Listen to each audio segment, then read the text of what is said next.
I was going back and forth whether I was going to do commentary about the shooting of Antwon Rose Jr. or save what I was going to talk about as far as Antwon Rose Jr. and put it in my podcast, and y'all would have heard it on Sunday.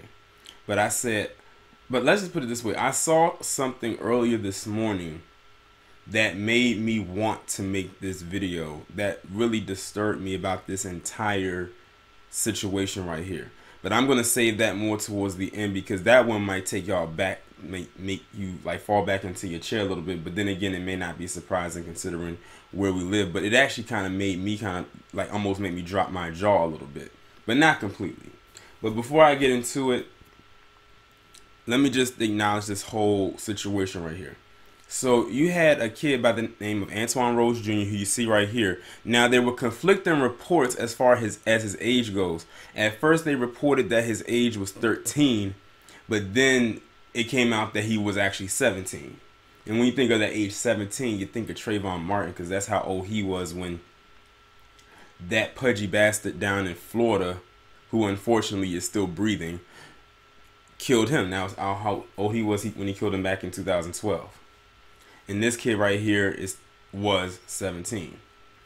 So allegedly there was an incident where they said that they were looking for some suspects in the case of a crime that was being committed, and the car that he was in with some other people closely was matched with the car that they were looking for. So they got pulled over. Antwon and some other people might have gotten scared, and he ran. He fled on foot, and he was completely unarmed. The cop ended up shooting Antwon Rose 3 times in the back. He didn't shoot for the leg. He shot him in the back and shot him 3 times. And that's how he ended up getting killed. Now, they said one of the guys that they're looking for is still on the run. I think another one ended up getting injured, but Antwon Rose ended up getting killed. I'm going to go ahead and read this article that's coming from the Washington Post, and I'm going to go from there, because I don't think they're going to have in here the part that I'm looking for. But if they do, I'll read it. It says a Pennsylvania police officer's fatal shooting of 17-year-old who police said had fled a car that the officer had pulled over Tuesday night in East Pittsburgh is drawing wide outcry, as video circulated showing the teenager gunned down as he appeared to run with his back to the officer. Now, isn't it amazing how we can run away from the officers, but they'll still kill us? But you can have white people charge the officers and they won't kill them. They want to use protocol with them, but with us, they'll use resisting arrest or I feared for my life. How many videos have we seen where white people have done the resist arrest thing? Plenty. And they've lived pretty much every single time. The teenager, who was identified as Antwon Rose Jr. by the medical examiner in Allegheny County, did not have a weapon on his body when he was shot. 2 guns were found in the car he had been a passenger in. The incident happened while the police were investigating a drive-by shooting in the borough of North Braddock at about 8:30 p.m. on Tuesday. About 15 minutes earlier, they pulled over a silver Chevrolet Cruze that matched a description given by a witness in another borough nearby, East Pittsburgh, according to Coleman McDonough, the police superintendent of Allegheny County, whose department is investigating the shooting. The driver was ordered out of the vehicle and directed to the ground, McDonough said, but the other 2 people in the car fled from the vehicle by foot. The officer from the East Pittsburgh Police Department fired at the 2 people striking Rose 3 times. McDonough said he was taken to a nearby hospital where he died at 9:19 p.m. The 20-year-old driver of the car, who police said was working as a jitney driver, according to the Pittsburgh Post-Gazette, was later released. Police are still searching for the other man who fled.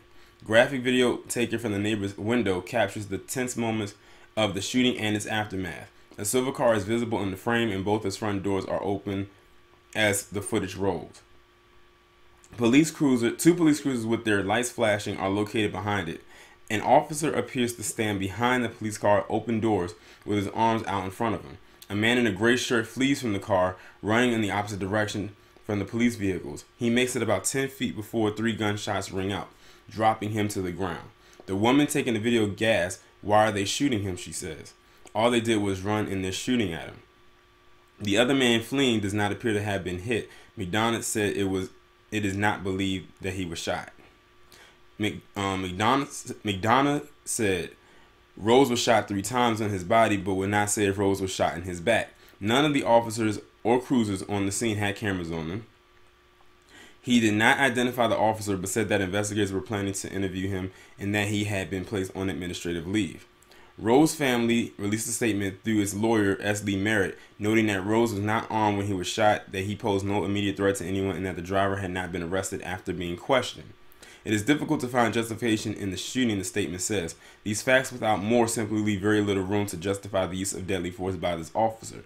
The shooting is the latest to draw wide condemnation after being captured by video in what has become a grim part of the modern news cycle. At least 491 people have been fatally shot by police in 2018, according to a database kept by the Washington Post. The video of the shooting has been viewed more than 90,000 times as of Wednesday evening. Crowds of people protested in East Pittsburgh on Wednesday, including a group outside the police station. East Pittsburgh Mayor Louis Payne told the Pittsburgh Post-Gazette that the officer had... Oh, okay. Now they're about to mention it. This is the part that I wanted to talk about. He said that the officer had just been hired on the force and was sworn in just hours before the shooting. An assertion that was repeated by Merritt. Payne said the officer is about 30 years old and has worked as a police officer for about 8 years in other areas. So that's the part that I wanted to talk about. And I wasn't sure if they was going to put that in the article, but they put it right at the end. But yes, the officer, the cop that killed Antwon Rose Jr. was just sworn into that department hours before he killed him.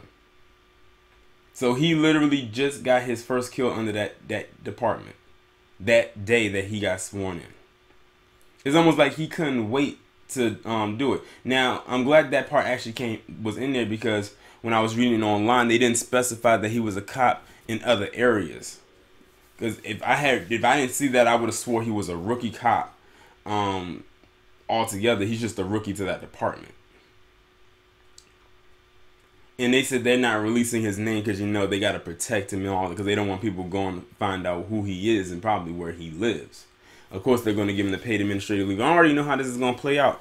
And I already know that nothing's going to come of this. I remember a few years ago when I went to the Justice or Else rally back in D.C. in 2015, I think it was, or 2014, I forget what year it was. And I had met a person who was a survivor of a police shooting. And I had met him, and I already knew about his story a little bit. He is now in a wheelchair now, and because of one of the bullets ended up hitting his spinal cord, and he almost went to jail for like 20 years because they were trying to blame him for what happened. But he fought tooth and nail, had good lawyers, and they were able to clear him of any wrongdoing. And now all he does is he just goes around, he tells the story to people, and he goes to different speaking events and whatnot. But yeah, it's crazy. And ironically, that too, that shooting I was telling you about happened in Pittsburgh. But he's very lucky to be alive. Unfortunately, Antwon Rose Jr. can't say the same. But yeah.